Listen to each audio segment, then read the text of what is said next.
The meat supply chain in the Falklands is rapidly evolving. Once over, the Falklands Islands Meat Company, or as it's commonly referred to as FIMCO, solely provided meat for the local market. But 13 years ago, the Sandbay Abattoir made some huge advancements and became an EU-accredited export meat plant, commissioned and approved for lamb and mutton exports in 2002 and beef in 2008. Now in its 14th export season, FIMCO has seen its produce and customer base expand across a plethora of European countries. In terms of countries, that's pretty much spread from obviously from the UK. They take about 50%, a bit more than 50% this year, and then into mainland Western Europe. So we're talking about Denmark, Sweden, Germany, France, Spain, as far as the Faroe Islands, down into the Canary Islands, Malta sometimes. The production line for the export season began in early January, and for the last 4 months, the Sandbay Abattoir has seen a constant stream of meat on its conveyor belts, being cut, inspected and packed, ready to be dispatched overseas.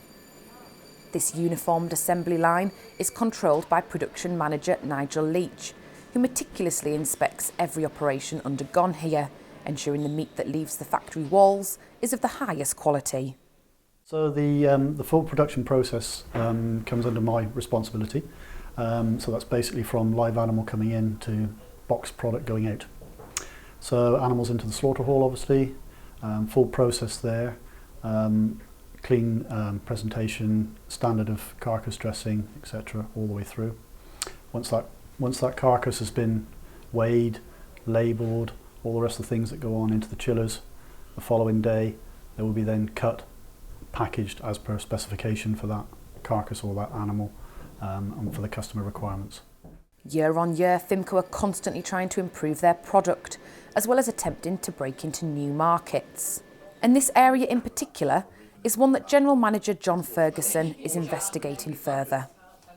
We're needing to get into some new markets, so we've got a project going on now that we are pulling together all the resources that we need to try and get FIMCO and the Falkland Islands in essence into some new markets where we can sell a similar product, but we know there's a price advantage. And some of them are South American countries, and some of those might be United States. But also it's important that we also look to the Far East, because one of the things that we're disposing a lot of at the moment, because it's not there's no real value in shipping heads and offals and trotters and things like this, which are really more suited to the Far Eastern market. So we're kind of disposing this, and so we're losing income, and all these things are really important to make the whole thing profitable. The export season at FIMCO has enabled Falkland farmers to expand their livestock numbers. Once over, they would have provided meat for just the local market, but now their produce is reaching new customers overseas, providing them with the capital to explore new trends in agriculture.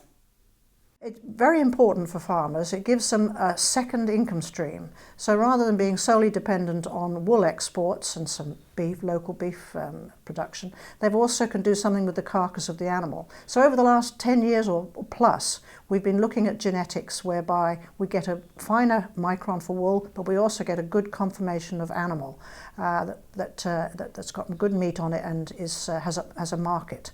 So it's really, really important for farmers, particularly if they get a bad wool year, then they've got income from meat. So it spreads the risk, and it's just terrific how it's going. The meat processing industry is a laborious business and one that requires the utmost precision. But it doesn't come without its rewards, as this year's export season has proven. I think there's been a lot of really good news this year. So production has went well. The livestock has been really good condition. We've had introduced contract systems for farmers for the first time, and that has been pretty successful. So all good news there. Well done to everybody down at the plant. The people have worked really hard. It's been a very smooth running season from my perspective, but also well done to all of the farmers out there that have produced a very consistent product. And I wish them every success in the next season, where perhaps we don't have such a good growing year. Grass might not be quite so plentiful, and people will need to plan to finish their animals to keep this consistency going. So with the hope of entering new markets and expanding their customer base beyond the EU, Fimco's 15th export season is already set to be a promising one. Sophie Dulson, FITV News, Stanley.